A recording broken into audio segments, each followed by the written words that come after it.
하늘로부터 오는 처소를 덧입으라. 바울은 이 4장에서 복음의 직분을 받은 것이 얼마나 감사한 것인가. 그래서 복음의 직분을 받은 사도는 말할 것도 없고 모든 성도들은 잠깐 받는 환난에 경한 거, 그거에 너무 염려 걱정하지 말고, 우리가 보는 거는 보이는 것이 아니고 보이지 않는 것이 영원한 줄 알고 그 영원한 세계에서 인정받기 위해서 복음의 직분을 잘 감당해야 된다라는 것을 4장에 말씀하고, 이 5장에서는 그렇기 때문에 내세를 바라보고 하늘로부터 오는 처소를 덧입으라 하고 고린도 교인들에게 권면하고 있습니다. 1절에 보면 성도에게는 영원한 집이 있다 그랬습니다. 만일 땅에 있는 우리의 장막집이 무너지면 하나님께서 지으신 집, 곧 손으로 지은 것이 아니요 하늘에 있는 영원한 집이 우리에게 있는 줄 아느니라. 장막집이 무너지면 하는 말은 성도가 육신의 삶이 다하면 또는 그리스도께서 재림하시면 하는 그런 의미를 갖습니다. 그래서 우리가 말세다 하지 않습니까? 종말이다. 우리 성도에게는 두 가지 종말이 있습니다. 첫째는 예수님이 약속하신 대로 재림하시면 그야말로 말세, 종말이 됩니다. 주님이 오시기 전에 우리가 먼저 주님의 부름을 받으면 그것도 내 인생의 종말이 되고 말세가 되는 것이에요. 어느 쪽이 되었든지 결과는 같습니다. 그런데 사람들은 두려워하는 게 죽으면 어떻게 될까? 그게 늘 염려잖아요. 그런데 오늘 본문의 1절은 분명히 말합니다. 땅에 있는 우리의 장막집, 즉 우리 육신이 죽게 되면 하나님이 지으신 더 좋은 집에 우리 성도들은 갈 수 있다는 것이.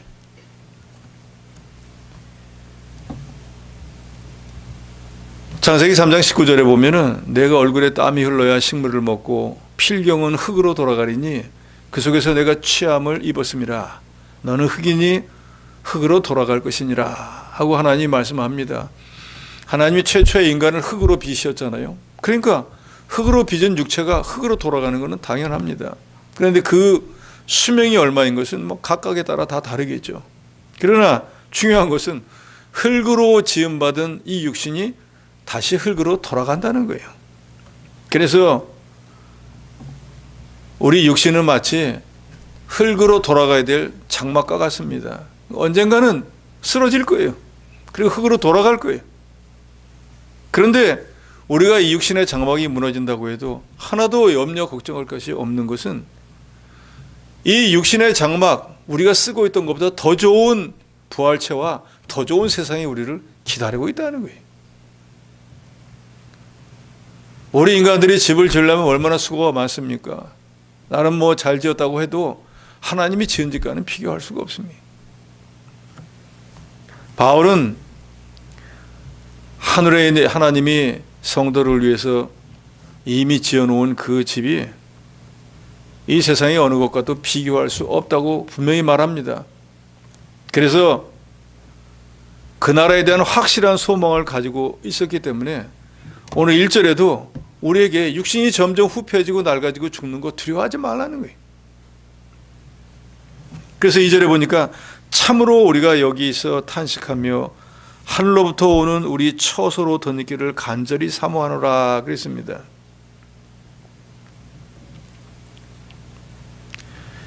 이 말이 조금 이해하기 쉽지가 않은데 공동 번역은 이렇게 번역을 했습니다. 지금 육신의 장막을 쓰고 사는 우리는 옷을 입듯이 하늘에 있는 우리의 집을 덧입기를 갈망하면서 신음하고 있습니다. 하늘로부터 오는 우리 처소를 덧입는다라고 하는 것은 우리가 우리의 본향인 천국 백성으로서 합당한 실력과 인격을 갖춘 하나님의 사람으로 만들어지는 것을 말합니다. 흙으로 빚은 몸을 가지고 이 땅에 살고 있지 않습니까? 그런데 우리는 장차 하나님이 지은 집에 가서 살아야 돼요. 그러면 하늘로부터 오는 처소라고 하는 것이 하늘에 있는 우리 집이라 그 말이에요. 그런데 이 육신이 사는 집과 우리 영혼이 가서 살 집은 질적으로 달라요. 그러니까 이 육신이 쓰고 살던 죄악에서 건진받았고 살던 늙고 후패한 이 육신이 그 나라에 가서는 살 수 없습니다. 그렇기 때문에 그 나라에 맞는 몸으로 만들어야 된다 그 말이에요. 즉 이 세상에 머물고 있을 동안에 우리가 마치 하늘나라의 백성인 것처럼 만들어져야 된다. 그게 바로 하늘로부터 오는 처소를 덧입는다는 거예요. 다른 말로 우리가 하나님 앞에 갈 때까지 하나님의 말씀으로 우리를 만들어야 된다 그 말이에요. 그래서 점점 그리스도를 닮아 나가서, 그리스도가 하나님이잖아요. 하나님 사신 곳에 갔을 때 하나님처럼 비슷해야 될 거 아니에요. 전혀 동떨어지면 거기서 어떻게 살겠어요. 그래서 바울은 이제 하나님 앞에 갈 때가 다 된 것을 자기가 스스로 깨달았습니다. 성령께서 가르쳐 주었겠죠. 그래서 일생을 결산하고 이제 주님 앞에 갈 준비를 해보니까 내가 하늘나라에 가서 살아야 되는데, 내 집이 거기 있는데 그 집에 가서 살 만한 자격을 갖추지를 못한 것처럼 여겨지는 거예요. 이거 큰일 났구나. 갈 때는 다 됐는데 이거 자격을 못 갖춰가지고, 주님이 우리를 위해서는 왕 같은 집을 지어놨는데 나는 거지 같은 몸으로 거기 들어간다고 하면 이거 집과 내가 이게 어울리지를 않지 않느냐. 내가 왕은 못 됐어도 왕 정도 품위를 갖추고 그 집에 들어가야 되는데 내가 보니까 아직도 벌거벗고서 들어가서 이거 큰일 났구나. 그래서 2절에 보면은 탄식하며 하늘로부터 오는 처소를 덧입기를 갈망한다 그랬어요. 어쩌든지 제가 좀 거기 좀 비슷하게라도 좀 만들어줘야지 주님이 볼 때 그래, 그 세상에서 나름 그래도 수고를 많이 했구나, 좀 만들어줬구나.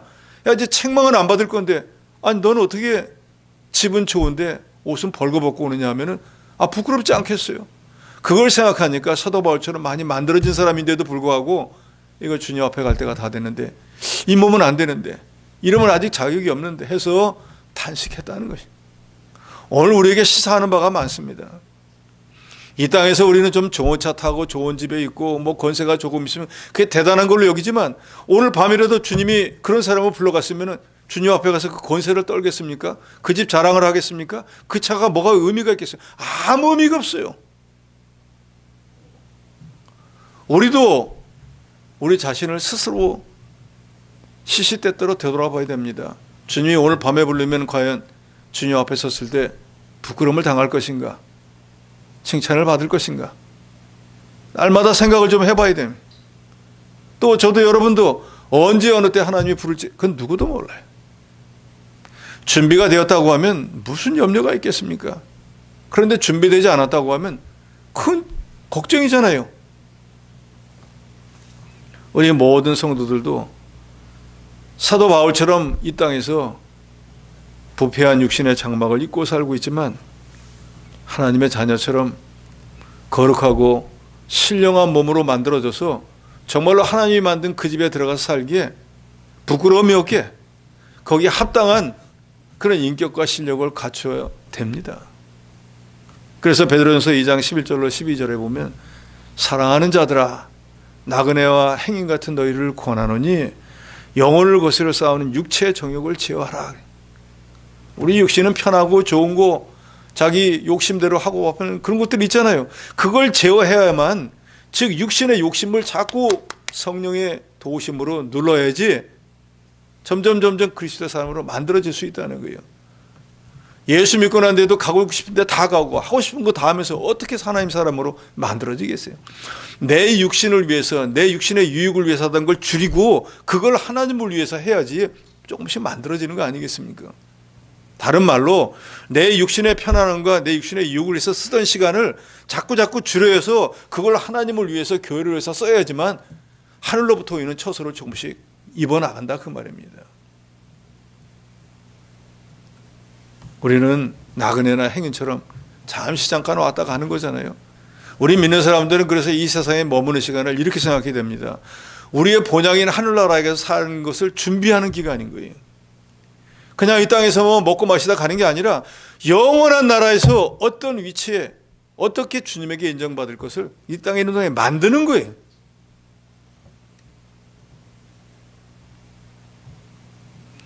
우리에게는 분명히 하나님이 우리를 위해서 만들어 놓은 더 좋은 그 나라가 기다리고 있습니다. 그 나라에서 내게 합당한 하나님이 집을 지어 주셨겠죠. 그런데 그 집에 정말 들어가더라도 이 사람은 이런 집에 살만해 라고 인정을 받아야지. 아니 집은 좋은데 사람은 어째 저 모양이야 라고 한다 그러면 부끄럽지 않겠습니까? 그렇기 때문에 우리 이 세상에 소망이나 미련을 두지 말고 저 천성을 바라보면서 영광된 삶을 준비해야 될 것입니다. 그러면 왜 그렇게 꼭 준비를 해야 되는가? 그것은 10절에 있습니다. 10절 말씀을 다 같이 읽습니다. 10절입니다. 시작. 이는 우리가 다 반드시 그리스도의 심판대 앞에 나타나게 되어 각각 선악간에 그 몸으로 행한 것을 따라 받으려 함이라. 우리 성도는 누구든지 그리스도의 심판대 앞에 서야 됩니다. 그때 어떤 일이 일어나는가? 1절, 2절에 있는 말씀처럼 얼마나 하늘로부터 오는 처소, 즉 천국 백성으로 합당한 삶을 이 땅에서 살아서 하나님의 말씀으로 자기를 만들었는가를 심판받는다는 거예요. 죽음은 끝이다 하는 말이 있지만 죽음은 끝이 아니에요. 새로운 삶의 시작이에요. 그런데 그 삶의 시작은 그리스도의 심판대 앞에서 심판을 받고 난 뒤의 시작이라 그 말이에요.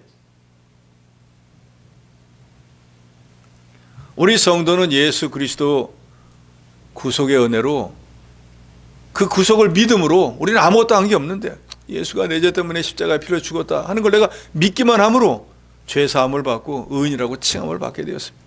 그 결과 죄사함을 받고 의인이 되었기 때문에 죄인들이 가야 되는 지옥을 가는 심판은 면제를 받았어요. 그래서 우리가 그를 공심판을 면제받았다고 합니다. 그러나 예수를 구주로 믿었기 때문에 지옥에 가는 공심판은 면제를 받았지만 우리가 이 땅에서 살면서 숨이 끊어질 때까지 어떻게 주를 위해서 복음을 위해서 하나님의 교회를 위해서 무언가를 했는가에 대한 그 심판은 개인적으로 하나님 앞에 가서 받아야 됩니다. 그것이 바로 그리스도의 심판대 앞에서 우리가 주님으로부터 받을 사심판, 개인적인 심판이다 그 말이에요. 그것은 바로 이 땅에 있을 동안에 얼마나 성도의 삶을 살았는가, 하나님 보시기에 합당한 성도로서 생활했는가에 대한 최종적인 판단을 받는 것입니다. 그래서 우리가 잘 알듯이 그때 참 잘했다 하고 칭찬받는 성도도 있을 수 있고, 한 달란트 받은 사람처럼 또는 내가 그렇게 많은 세월 동안 이런 여러 가지 은사와 혜택을 주었는데 나를 위해서 교회를 위해서 한 게 뭐냐 할 때 예복을 입지 않고 온 사람처럼 유구몬으로 말 못하고 있는 사람은 어둠에 내어 쫓겨 부끄러움을 당하게 된다 그 말이에요. 가지고 있는 것도 다 빼앗기고. 어떤 사람은 그런 말 하잖아요. 천국에 무슨 차별이 있냐 하는데 천국에 차별이 있어야 됩니다. 그러잖아요. 주를 위해서 사도 바울처럼 평생을 수고하다가 순교한 사람과 예수님이 십자가에서 구속을 이루기 바로 직전에 그 옆에 매달렸던, 거기서 회개하고 예수 믿고 구원 얻었던 그 강도와 어떻게 똑같을 수 있어요? 똑같으면 그건 불평등이에요. 그렇지 않습니까? 평생토록 죄만 짓다가 마지막 순간에 회개하고 구원 얻은 사람과 평생토록 주를 위해서 복음을 위해서 하나님 교회에서 수고한 사람과 어떻게 똑같을 수 있냐 그 말이에요. 그게 불공평하죠. 그렇지 않습니까? 그렇기 때문에 우리는 어찌하든지 하늘로부터 오는 처소, 천국 백성으로서 합당한 삶을 살아서 그것이 우리 몸에 체득이 되고 정작 하나님이 우리를 위해서 지은 집에 갔을 때 당연히 내 집에 들어갔구나 하고 거리낌이 없이 살아야 돼. 그러기 위해서는 어떻게 해야 됩니까?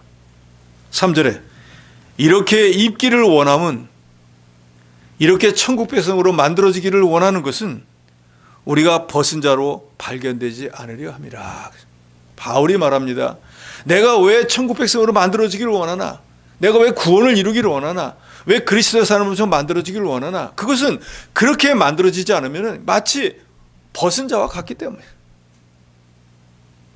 자녀가 부모를 만나러 가는데 벌거벗고 온다고 해가지고 부모가 야야야 너 내 자식 아니야 그러진 않겠죠. 그러지만 버듯하게 옷을 잘 차려입고 오는 아들과 벌거벗고 오는 아들을 볼 때는 마음이 다르지 않겠어요? 측은한 어디서 밥도 못 얻어먹고 어떻게 저렇게 왔을까? 측은한 마음은 들겠지만 평생토록 여러 가지 모든 걸 다 제공해 줬는데 기껏 벌거벗고 온 사람과 왜 내게 이런 것을 보내주고 공부시켜주고 왜 직분을 주고 은사를 주는지를 깨닫고 반듯하게 옷을 입고 온 사람은 다르지 않겠어요. 내가 너를 공부시키고 너에게 은사와 모든 걸 주는 것이 그런 뜻인 줄 알았구나 하고 깨닫는 사람과 뭐가 뭔지 평생을 살다가 허랑방탕하다가 벌거벗은 사람은 전혀 다르지 않겠느냐 그 말입니다. 저와 여러분은 어떻습니까?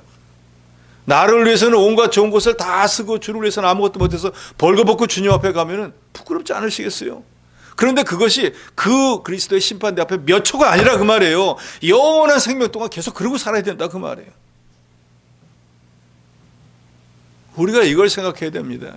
이 땅에서는 남보다 좀 못 입으면, 남보다 덜 먹으면은, 남보다 뭐가 떨어지면은 그거 원통해 가지고 잠을 못 자고 어떻게든지 그 사람 넘어서려고 더 좋은 거 하려고 애를 쓰지 않습니까? 그런데 왜 정작 치껏 해봐야 100년 200년 난다는 이 나라를 위해서는 그렇게 힘을 쓰고 애를 쓰면서 영원한 끝도 없는 세계에서 거기서 더 잘 되는 것에 대해서는 왜 자기 자신에 대해서도 마음이 없고 자녀들이고 뭐 주변 사람 다 마음이 없다는 게 이게 큰 문제예요.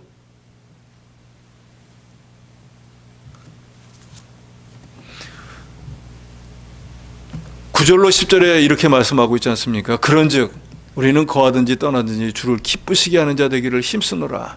이는 우리가 다 반드시 그리스도의 심판대 앞에 드러나 각각 선악간에 그 몸으로 행한 것을 따라받으랴. 그리스도의 심판대 앞에 가면은 우리가 무엇을 어떻게 했는지 주님이 다 판단해 주신다는 거예요. 성도들은 뭐 뒤에 손가락질을 하고 내가 뭐 어쩌고저쩌고 했는데 주님은 그래, 다른 사람이 어느 길을 가든지 너는 그 교회를 위해서 충성한 사람이야.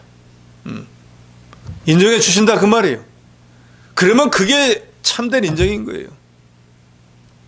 사람들이 뭐라 하는 거 두려워가지고 하던 일도 스톱하고 뒤로 물러서고 믿는 일을 중단하고 하는 사람이 얼마나 많습니까? 사람은 어쨌든지 기쁘게 하려고 그 비위를 맞추려고 온갖 수단 방법을 다 쓰면서 정말로 주님을 위해서는 별 신경 안 쓰는 성도들도 얼마나 많습니까? 우리 성도가 세상을 떠나든지 거하든지 그게 문제가 아니에요. 우리는 이미 구원받았기 때문에 그리스도의 것이 되었어요. 그래서 우리는 그리스도를 살든지 죽든지 기쁘게 할 사명이 저와 여러분에게 있습니다. 우리가 입으로만 그리스도의 것이요 사나 죽으나 우리가 그리스도의 것이라 노래만 불러서 되는 일이 아니라 그 말이에요. 정말로 내가 그리스도의 것인 줄 알고 그리스도의 것이면 그리스도를 기쁘게 해야죠. 우리 사람의 본분은 뭡니까? 하나님을 영화롭게 하는 거잖아요. 그리고 뭔가 그걸 영화롭게 한 것은 그걸 야 내가 하나님을 영화롭게 했구나 하고 그걸 기쁘게 여기는 거예요.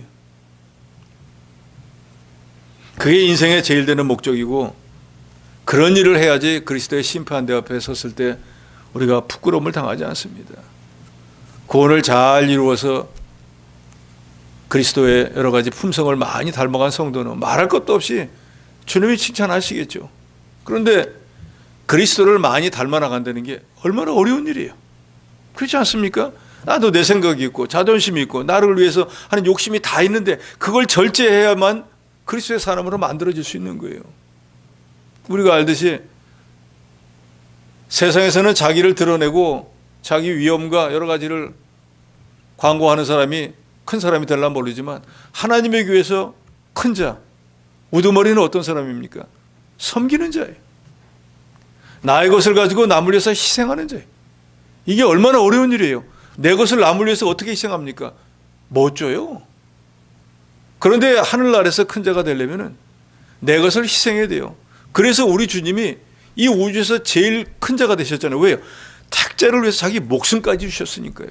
우리는 우리 목숨은커녕 내 주머니에 있는 몇 가지도 못 내놓습니다.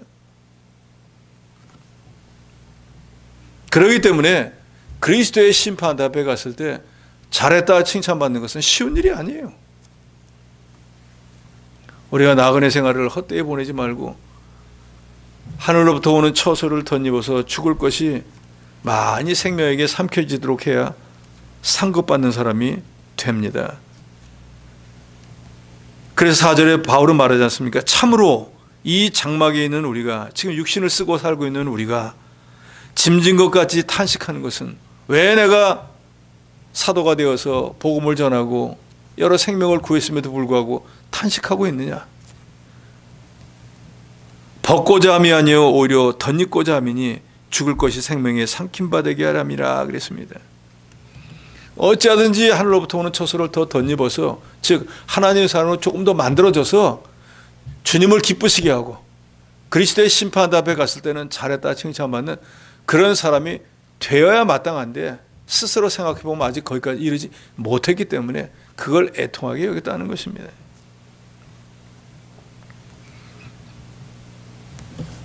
그래서 우리가 그리스도의 심판대 앞에 장차 설 것을 안다고 하면은 벗은 자로 발견되지 않기 위해서 6절로 7절에 보면 모든 일을 믿음으로 해야 된다고 말하고 있습니다.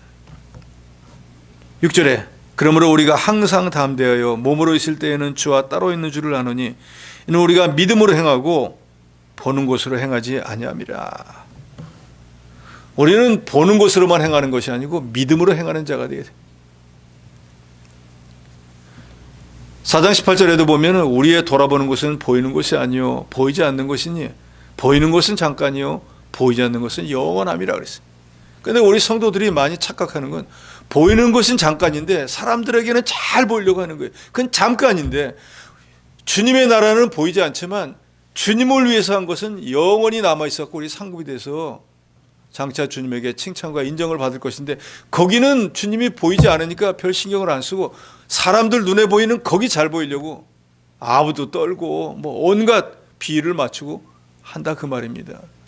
그러니까 우리 믿는 사람들은 이제 보이지 않는 나라를 보면서 보이지 않는 주님을 위해서 일하는 사람이 되어야 돼요.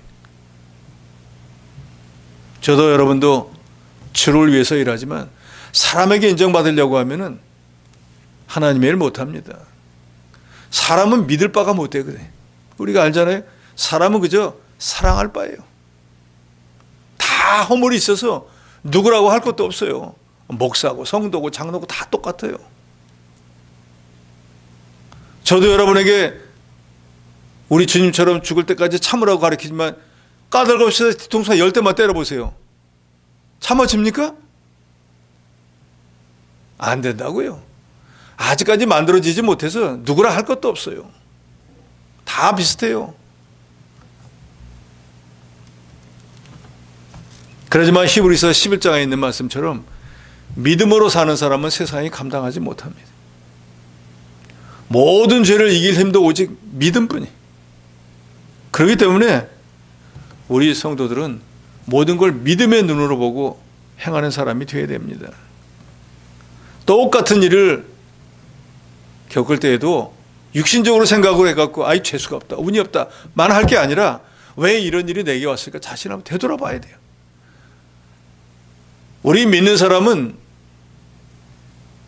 우리 칼빈주의 장로교는 하나님의 예정과 섭리로 모든 것이 되어집니다. 우연이라는 게 있을 수가 없어요. 하나님이 다 예정해 놓은 길을 걸어가는 것뿐이에요. 그래서 그 일이 이루어지도록 하는 것이 하나님의 섭리인 거예요. 이걸 믿으면 우리 일생에 일어나는 모든 일은 우연한 건 절대 없습니다. 믿으십니까? 그래서 믿는 사람이 복권 사봐야 안 되는 거예요. 그럼 어떤 성도는 맞던데요. 그 사람은 하나님 맞도록 예정해 놓은 사람인 것뿐이에요. 모든 사람에게 그렇게 예정 안 해놨습니다. 그러니까 헛된 수고하지 말아야 돼요. 우리가 장래에 어떤 일이 일어날지 모르기 때문에 기도하는 거예요. 선한 길로 인도해 달라고.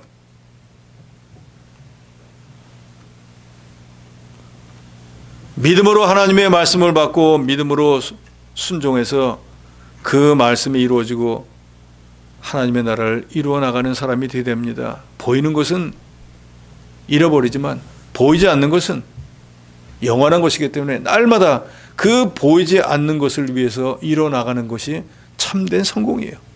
그것은 뭐 저도 여러분도 장차 그리스도의 심판대 때 가보면 알겠죠. 이 세상에서는 보이지 않습니다.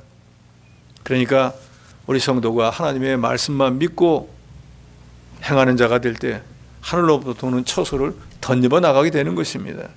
말로는 백날 천날 해도 안 돼요. 행함이 뒤따라야 됩니다.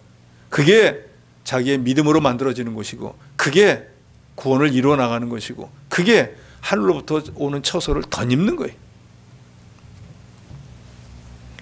8절 9절에는 주님과 동행하며 주를 기쁘시게 해야 된다 그랬습니다. 예수 믿는다고 하면서 예수와 격리된 삶을 산다고 하면 아무 의미가 없는 거예요. 여호와는 나의 목자시니, 입으로는 그러면서 목자를 멀리 떠놓고 산다고 하면 무슨 의미가 있겠냐 그 말이에요. 우리 주님은 마치 불과 같아가지고 너무 가까이 가면은 뒤지만 너무 멀리 가면은 불이 오지 않아서 추워요. 그러니까 주님과의 관계를 딱 유지를 해야 돼요. 제사장들이 하나님의 궤를 메고 요단강을 건너갈 때 어떻게 하라고 합니까? 여리고성을 돌 때 어떻게 하라고 합니까? 바짝 붙는 게 아니에요. 제사장들은 하나님의 궤를 메고 제일 앞장서서 가고, 성도들은 그 뒤에 거리를 딱 맞춰서 더 가까이 가지도 말고 더 멀리 가지도 말고 그 뒤를 따라가야 되는 거예요. 그러면 요단강이 끊어지기도 하고, 그러면은 여리고성이 무너지기도 하는 거예요. 근데 자기 마음대로 더 빨리 가고 더 늦게 가고 아무 일도 안 일어나요. 이걸 이 시대에도 우리가 분명히 알아야 됩니다. 그게 바로 좌로나 우로나 치우치지 않고 말씀대로 사는 생활인 거예요. 그래서 우리가 말씀대로 하는 이유가 바로 거기에 있지 않습니까?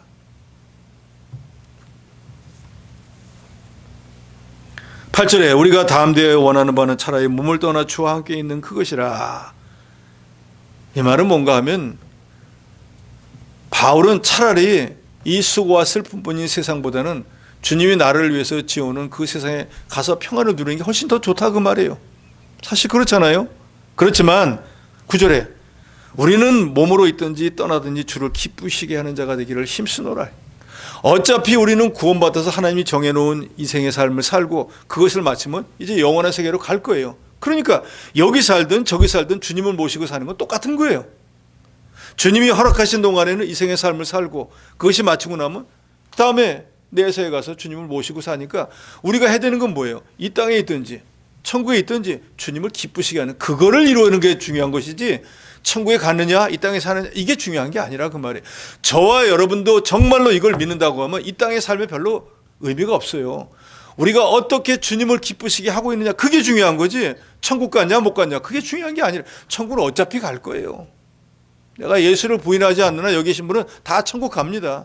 거기 가서는 뭐예요? 이 세상은 다르잖아요. 꼼짝없이 거기서는 주님만 섬기고 주님만 영화롭게 하는 일만 해야 돼요. 여기처럼 일상적인 일 못 할 거 아니에요. 결혼 생활 없어요.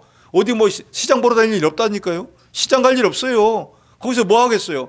때도록 주님만 모시고 살아야 되는데 그럼 거꾸로 이렇게 생각하라고지. 거기 가면 피곤할 거 아니에요. 이 세상에 있을 때 시커 놀다 가자. 그런 사람도 있을 수 있겠죠. 그런데 연습 안 하면 거기 가서 다른 사람은 오른쪽으로 가는데 자기 혼자 왼쪽으로 가고 너 어디 가? 그럼 방법을 모르니까 그런 사람 되면 안 된다 그 말이에요. 그래서 이 세상에 있을 동안에 배워야 돼요. 습관을 들여야 된다 그 말이에요. 우리가 이 세상에 살고 있지만 이 하나님께서 교회를 만들고 천국의 모형을 여기다 두어서 천국과 직방 연결되어 있는 거예요 우리가. 그러니까 여기서 연습을 많이 한 사람은 세상을 딱 떠났다 그럼 바뀌기만 한 거예요. 그러니까 무슨 걱정이에요. 여기서 하던 거 거기 가서 그대로 하면 되잖아요. 근데 여기서 연습이 안 된 사람은 거기 가면요 별천지에 온 거잖아요. 이게 뭐예요? 어떻게 해야 돼? 어리숙해가지고 이 사람 왜 저래? 그러면 안 되잖아요. 우리 성도는 세상에 살아도 유익이 되고 세상을 떠나도 유익이 되지만 바울은 할 수만 있으면 이 죄 많은 세상을 떠나서 천국에 가기를 소망했다 그랬어요. 그 복음성가에도 그런 가사 노래가 있잖아요. 죄 많은 이 세상은 내 집 아니네. 이 세상이 우리 집이 아니. 우리 집은 하나님이 지으신 뭐 말로 설명할 수 없는 그 좋은 것이 우리를 위해서 기다리고 있어요. 그 집은 어떻습니까? 병드는 것도 없어요. 뭐 먹을까 염려할 것도 없어요. 자식 걱정할 것도 없어요. 더 좋은 것이 기다리고 있습니다. 그런데 그 좋은 곳에 들어가려면 1절에 있는 말씀처럼 하늘로부터 오는 처소를 많이 덧입어서 만들어지지 못하면 그리스도의 심판대 앞에서부터 창피를 당하고 들어갈 수밖에 없다 그 말입니다. 그래서 바울은 빌립보서 1장 20절로 21절에 이렇게 말합니다. 나의 간절한 기대와 소망을 따라 아무 일이든지 부끄러워하지 아니하고 지금도 전과 같이 온전히 담대하여 살든지 죽든지 내 몸에서 그리스도가 존귀하게 되게 하려 하나니 이는 내게 사는 것이 그리스도니 죽는 것도 유익함이라. 바울은 살든지 죽든지 자기가 원하는 게 뭔가, 어떻게 하면 내 몸을 통해서 주님을 존귀하게 주께 영광을 돌릴까, 그거에만 마음이 있었다는 거예요. 여기 계신 여러분들도 다 그런 마음으로만 산다고 하면은 하나님이 얼마나 기뻐하시겠어요. 그런 모습을 자녀들이 보면은 예수 믿으면 저렇게 믿어야 된다. 어느 그 사람 같이 믿어서는 안 되고 우리 엄마 같이 믿어야 돼. 우리 아버지 같이 믿어야 돼. 하고 부모가 세상을 떠났을 때도 나 우리 부모로부터 이런 신앙을 이어받았어. 우리 부모님 그거 자랑할 만해. 그런 신앙의 유산을 물려주는 저 여러분이 돼야 됩니다. 아이고 우리 아버지는 나이롱 신자요. 그래가지고 퇴겼어요.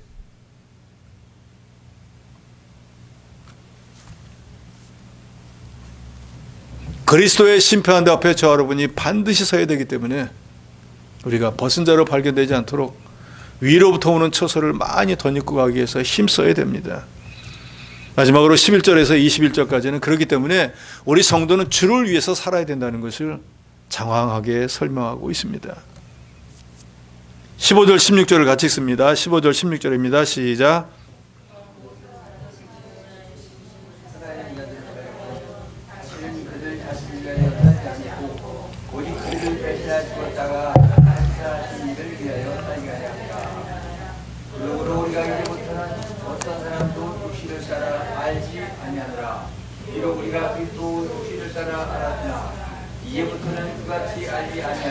예, 이제부터는 육신을 따라서 사는 사람이 되지 않고 이제는 성령을 따라서 그리스도를 기쁘게 하는, 우리를 위해서 대신 죽어주신 주님을 위해서 사는 사람이 돼야 된다고 바울은 말합니다. 당연하죠.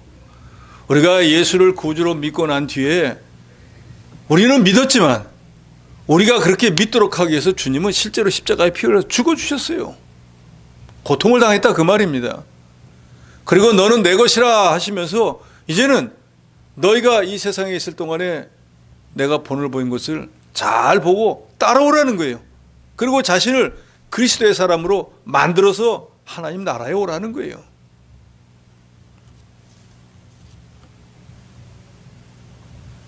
그래서 여기 16절 말씀을 현대인의 성경은 이렇게 번역했습니다. 그러므로 이제부터는 우리가 그 어떤 사람도 세상적인 관점에서 보지 않겠습니다. 우리가 그리스도도 세상적인 관점에서 보았으나 앞으로는 그렇게 하지 않겠습니다. 이 말은 뭐예요? 우리 세상의 모든 것들을 세상적인 관점, 세상의 눈으로만 보지 않겠다 그 말이에요. 이제는 신령한 눈을 가지고 신령한 귀를 통해서 좀 보겠다 그 말이에요. 그러면 지금 내가 하는 일이 옳은가 그런가, 이것이 하나님을 기쁘게 하는가, 아니면 하나님 앞에 오히려 십자가를 못 박는 일인가를 알 수 있다 그 말이에요. 육신의 욕심만 가지고 보니까 이거 자기 잘 되는 일이니까 주님은 멀리 하고 그저 믿는다고 하면서도 껍질만 입고 불신자처럼 살 수밖에 없지 않느냐 그 말이에요. 이제는 영의 사람으로 신령한 눈과 신령한 귀가 열려서 그것을 보고 판단하고 사는 사람이 되어야 된다 그 말입니다. 15절에 있는 말씀처럼 주님이 십자가에서 대속의 죽음을 죽어주신 것은 우리가 바로 그분을 위해서 살게 하기 위함이라는 거예요. 우리 예수 믿는 목적이 바로 이것입니다. 우리가 죽었어야 되는데 주님이 대신 죽으셨기 때문에 우리를 위해서 대신 죽어주신 주님을 위해서, 그 주님의 영광을 위해서 살아야 될 의무, 책임이 저 여러분에게 있는 거예요. 그래서 우리가 사람의 본분이 하나님께 영광을 돌린다는 게 바로 그거예요. 내가 주를 위해서 살아야 되는 존재이기 때문에, 그래서 내가 어떤 모양으로든 주를 위해서 영광을 돌리면 그게 하나님이 기뻐하시는 거예요. 구원해 준 목적을 깨달아 아는 사람이기 때문에요. 그래서 그게 사람의 본분이고, 그걸 본분을 다하면은 마땅히 한 건데도 주님은 그걸 기뻐하셔서 또 여러 면에 복을 주시고 그 사람을 높여주시고 하는 것입니다. 그런데 이런 모든 일들은 그저 자기 생각대로 자기 마음대로 하는 것이 아니고 그리스도의 사랑에 매여서 해야 됩니다. 14절, 그리스도의 사랑이 우리를 강권하시는도다. 우리가 생각하건대 한 사람이 모든 사람을 대신하여 죽었은 즉 모든 사람이 죽은 것이라. 그러니까 우리가 주의 일을 할 때 그냥 자기 생각대로 자기 마음대로 할 것이나 그리스도의 사랑에 매여서 해야 됩니다. 그 말은 뭐예요? 그리스도의 사랑을 깨닫고 해야 된다 그 말이에요. 나 같은 것을 구원해 주었는데 라고 생각한다고 하면은 다른 사람이 뭘 어떻게 하든지, 내가 내 자신을 스스로 봐도 내가 구원받지 못할 존재인데 나를 구원해 주었는데 그래서 내게 이 일을 맡겼는데, 저도 그렇게 생각하지만 여러분들도 신앙생활하면서 다른 사람 볼 필요가 없습니다. 다른 사람이 어찌하든지 다른 교회가 어떻게 하든지 그런 거 신경 쓸 거 없어요. 나의 일을 바로 하지 못하면서 남이 안 하니까 나도 하는 그런 어리석은 자가 되면 안 돼. 남이 하든지 말든지 나는 내 길을 가야 됩니다.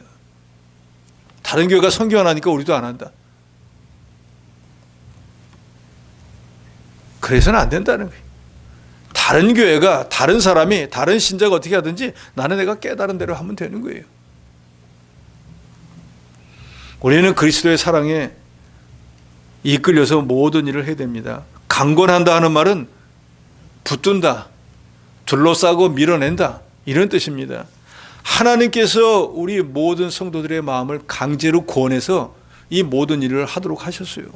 내가 하는 것처럼 보이지만 결국 하나님의 사랑에 이끌려서 저 여러분이 하고 있는 거예요.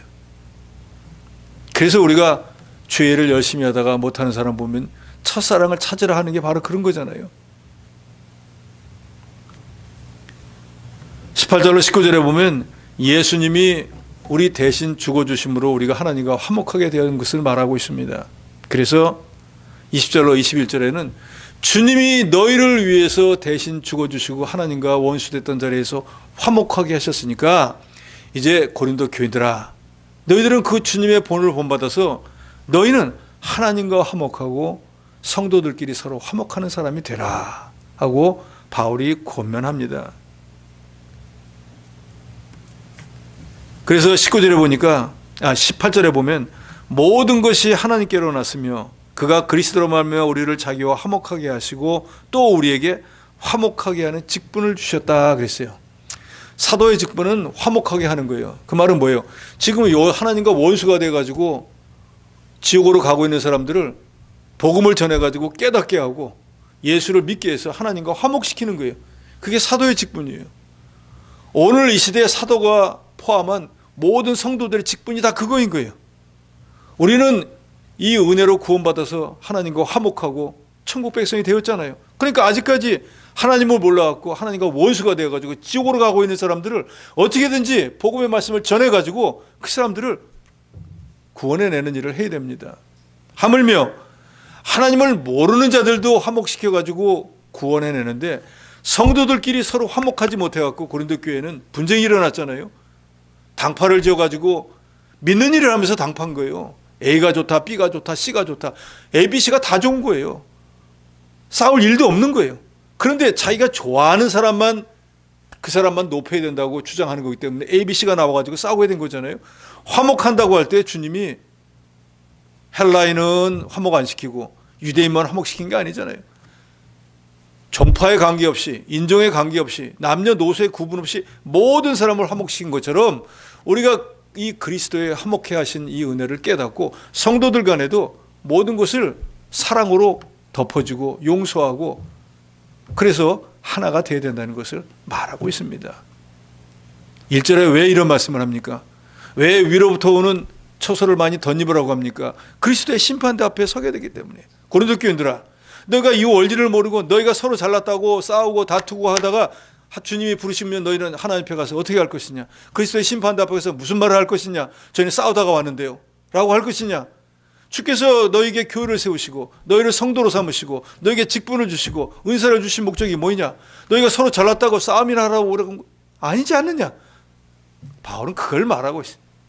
지금 싸우고 다툴 때가 아니라 지금 나 자신을 얼마나 만들었는 걸 되돌아보고 만약 오늘 밤이라도 주님이 부르시면 그때 그리스도의 심판대 앞에서 부끄러움을 당할 것인가 칭찬을 받을 것인가를 좀 생각하고 하나님의 교회에서 화평을 이루고 화목을 이루고 그래서 하나님이 원하시는 교회를 세워나가야 된다는 것이 바로 사도 바울이 이 5장에서 권면하고 있는 내용입니다. 우리에게도 분명히 말씀합니다. 저도 여러분도 언제 어느 때 하나님이 부르실지 누구도 모릅니다. 저도 여러분도 분명히 그리스도의 심판대 앞에 서야 됩니다. 그때 이 땅에 있을 동안에 하늘로부터 오는 처소를 얼마나 많이 덧입고 주님이 피로 값주고 산 교회를 위해서 성도를 위해서 무슨 어떤 수고를 했는가에 대한 모든 결산을 그때 다 하게 될 것입니다. 당장 눈앞에 보이는 거 사람들이 좋아하는 일에만 관심을 갖고 거기에 기쁘게 하려고 하는 어리석은 자가 되지 말고 보이지 않는 내세 우리 육신의 삶이 마치고 나면 더 좋은 세상을 주님이 이미 우리를 위해서 예배 놓았는데 그 세계에서 부끄럼 당하지 않고 기쁨과 즐거움 가운데 주님 앞에 갈 수 있는 그런 저 여러분이 될 수 있도록 하늘로부터 오는 처소를 많이 덧입도록 늘 힘쓰는 저 여러분이 되어야 되겠습니다.